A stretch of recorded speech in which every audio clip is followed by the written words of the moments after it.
Hello everyone, in today's video, I'll show you how to create this adorable tiny bookstore on wheels in Procreate.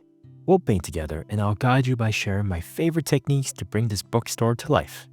Whether you're just starting out your artistic journey or an advanced skilled artist, these tips will help you take your work to the next level.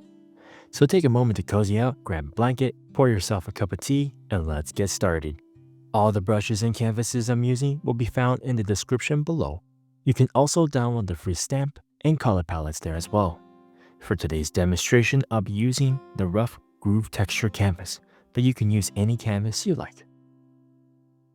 And as you can see, I have already imported the stamp here on the top layer, and we're going to create a new layer and paint underneath that stamp, underneath the watercolor texture canvas effect. And these are all the color palettes that'll be available for you to follow along. And today we'll be using the realistic watercolor brush set and the line and wash watercolor brush set.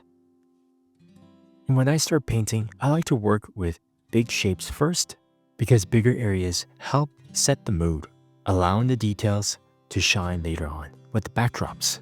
So we'll start with the truck and move on to the smaller details of the books later on. And if you enjoy our tutorials and find it helpful, hit that like button, subscribe to our channel where you'll be notified when new videos are released. So we'll start off with using this emerald tone color and make sure we're painting underneath the stamp. And we'll start off using the flat brush from our line and wash watercolor brush set, keeping the size to around 12% and 100% opacity. And we'll paint along the lines of the truck like this. I really enjoy using the flat brush for geometric shapes just like the truck because it creates crisp edges that are straight edges, allowing the sharp lines of the truck really stand out.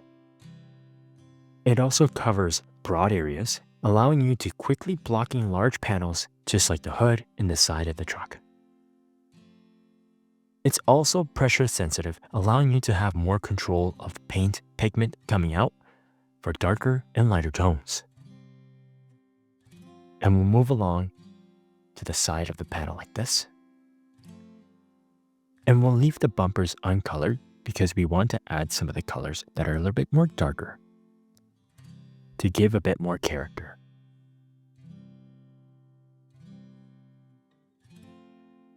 So we'll pick the second tone colors a little bit darker now, keeping the size to around 3% with the same brush. As you can see, it's going to be a little bit darker, adding some character to this truck, allowing it to be a bit more unique and not so flat.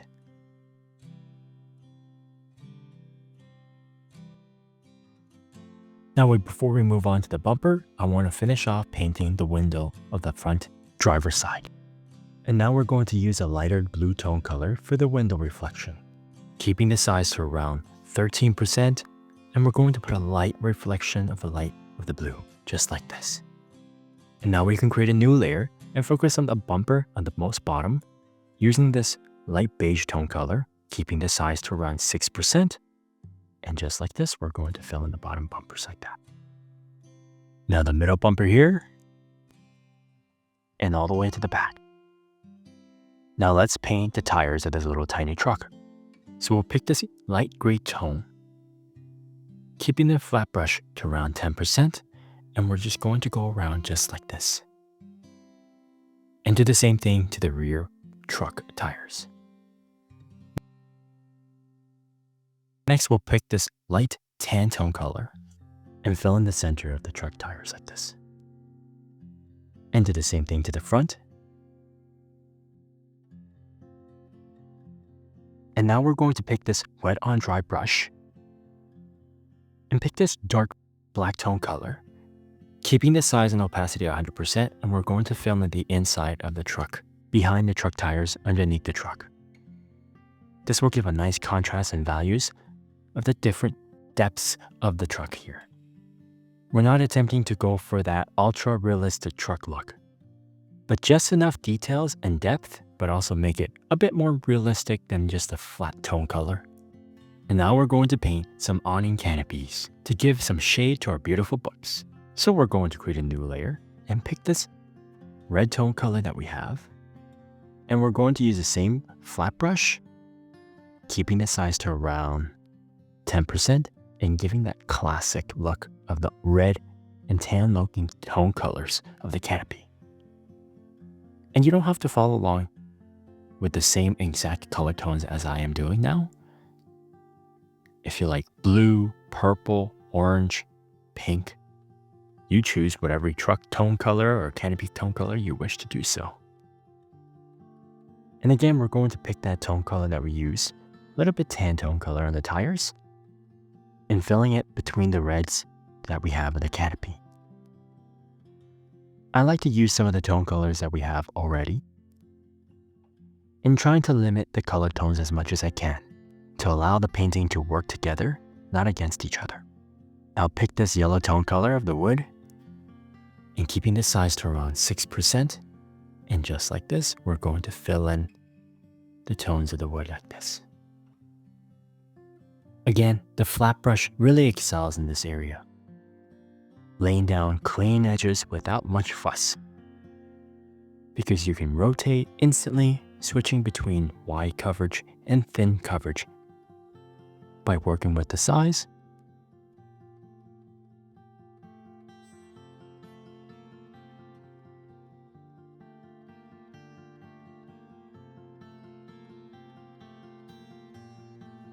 And now we're going to focus on painting the inside of the bookshelves.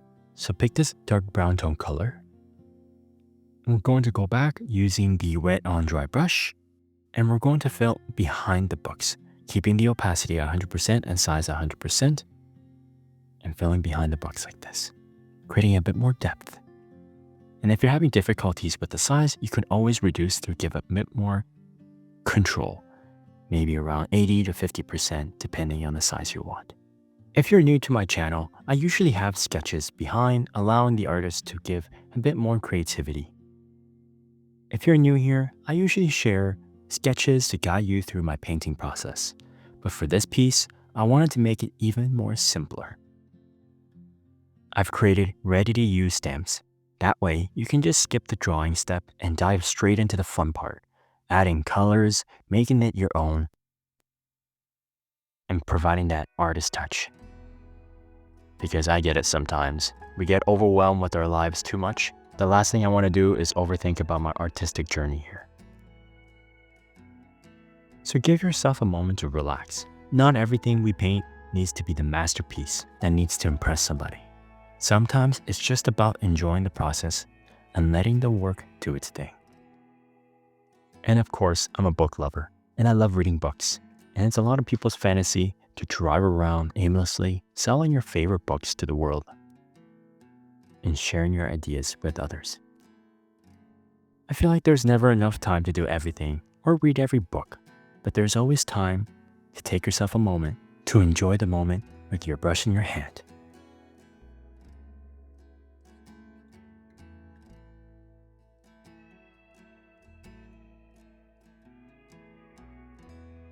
Now we're going to pick that tan tone color that we used before and use a fine line brush, and we're going to fill in our book sign on the side of the truck, keeping the size in 100% opacity here. I feel like this truck is kind of like an ice cream truck, but for adults who love books.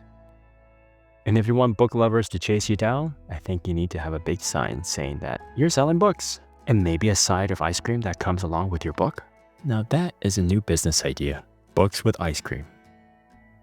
Now we're going to paint the top of the hood with a different two-tone color here, with that lighter tan that we used for the bumper, just like this. And we can go back to using that light blue tone color for the glass that we did to give a nice shiny look of the headlights in the front. And pick a darker tone of that green here and fill in the outside, keeping the opacity to around 60%, just like this. And we're going to pick this yellow tone color, keeping the opacity on 100% and filling in the bottom here like this for the blinkers, and also the blinkers in the back. And now we're going to paint some of the inside details of the truck with the steering wheel and the little fuzzy dices that we have hanging on the top. So we're going to pick this red tone color for that nice fuzzy handle. We're going to pick the salt brush. And as you can see, it kind of gives a little nice fuzzy look. So we're going to use that on the handle like this.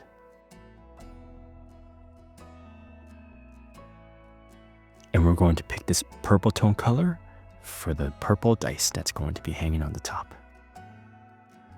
And I couldn't resist without adding this little touch, a pair of purple dice hanging from the mirror. Just a good luck, because sometimes those small details are what make paintings have its own story. And now we're going to move on with painting the books. So we're going to create a new layer. And from here, you can pick any tone colors that you like. I like to keep a lot of variety of colors with this one, because books come in a variety of beautiful colors. So use the fine line brush for smaller details of the books like this. It's going to be smaller areas that we're going to paint. And let's just start with the purple here. And to make the process a bit more smoother and faster, we can pick tone colors from the books in each category and put it randomly like this. So we can slowly add different tone colors with the greens, randomly selecting the books just like this. Sometimes you can bundle them together because they come in series. It's up to you really, how you want to color them, what kind of colors you want to choose, and different segments you want to have them.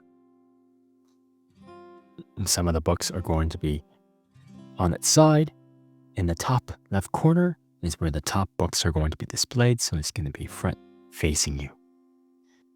And of course, we have to sell some merchandise with little cups so people can read their favorite books with their favorite cup of tea.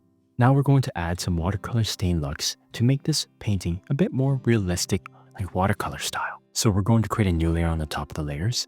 Use the wet on dry brush, and we'll start off with using this darker emerald tone color, keeping the opacity to around 30 to 40% and 100% size. Since the light's coming from the left side, I want to create some shadows, more depth look on the right side like this. We're achieving two things here. We're creating more depth, but also some shadows on the sides like this, and some water stain looks to allow it to make it look more realistic in regards to making it look like watercolor style.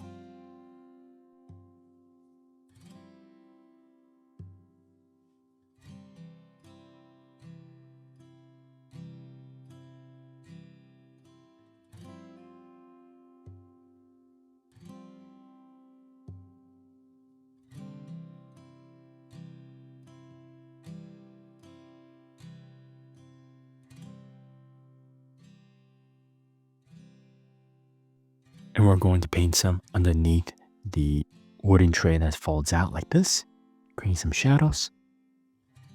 And the rear bumper like this, focusing in the corners. Now we can go a little bit more darker, creating a new layer on top of the layer that we have, and adding a bit more depth of the darker tone colors on the corners like this. This will give a lot more character to the truck and some realism.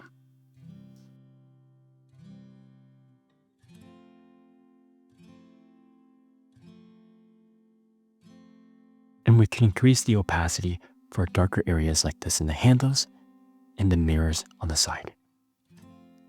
And reduce it back to around 40%, focusing on the corners where it's going to be a little bit more darker. From flat to life, simple, easy steps like this.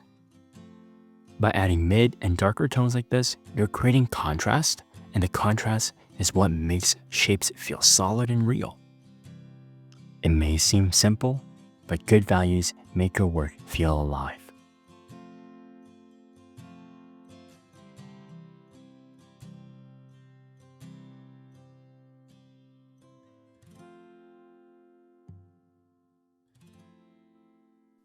And we're going to pick this black tone color that we had before for the tires, around 38% or 40%, and focusing on giving that watercolor stain look, but also some contrast. And we're going to create a little circle in the center, increase the opacity to around 80%, and creating some shadows on the side like this. More depth. And do the same thing to the rear tires like this, adding small details to the rim.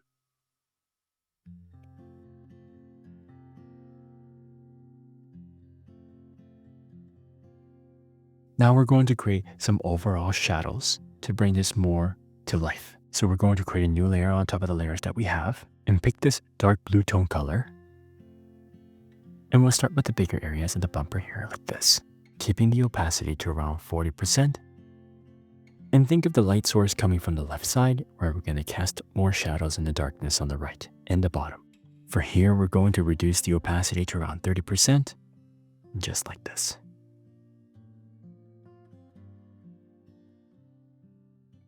Underneath the wooden tray is going to have some shadows, and the bumpers on the back. So the canopy is going to have some shadows on the front bottom portion. So we're going to keep it around 30% and cast some shadows on the bottom like this. We automatically darken the area at the bottom, but also lighten the area on the top, almost like light is reflecting from there.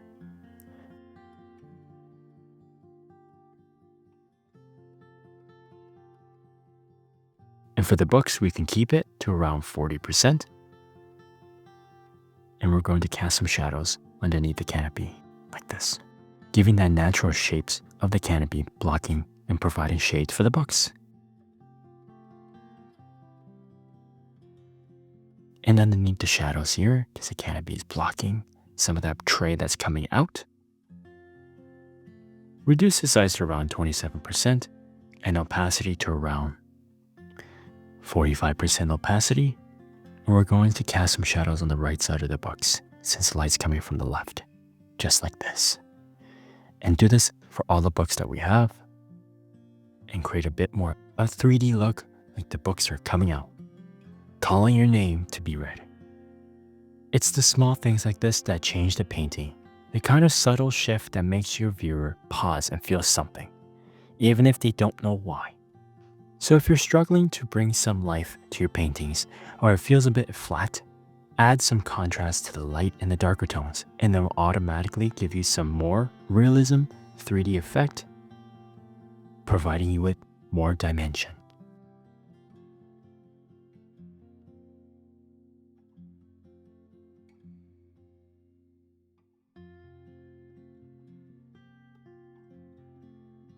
Now let's add some string lights to the truck to instantly change the mood of the painting, giving that nice cozy effect. So we're going to create a new layer and pick this yellow tone color. And we're going to actually use a default brush that comes along with Procreate called a light pen, keeping the size and opacity at 100% and putting some pressure and going in little circles while I give a nice ambient light. The trick is to keep them soft. Let them glow, but don't let them overpower the scene, while varying brightness adds life. Now, of course, if we want to sell beautiful books, we're gonna make the truck look beautiful. So we washed it, and now it's going to be nice and shiny. So we're going to add some light reflections. So we're going to use this gouache brush, white tone color, keeping the opacity to around 25% and size to around 30%. And just like this, we're going to focus on the left side since the light's coming from the left and light's being reflected. It's a subtle little painting addition, but it makes a huge difference. And on top of the canopy, getting the most of the light here.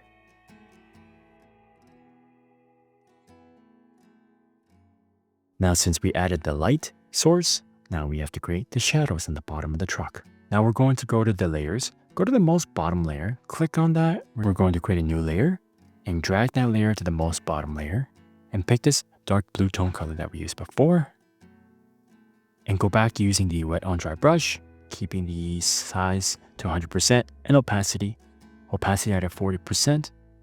And we're going to cast some shadow on the bottom of the truck, leaving a small gap between the truck and the shadow. Like it's almost like it's floating, but it's not, because we can see through the truck underneath, allowing some gap for the light to be going through. And we're going to put another layer closest to the truck, where the light comes in less into the center of the truck.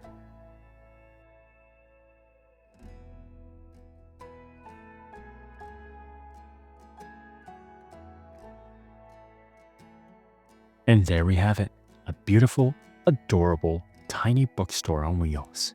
If you enjoyed this tutorial and want to continue painting with me, I have tons of other videos with stamps included and sketches. So click on the next video and I'll see you there.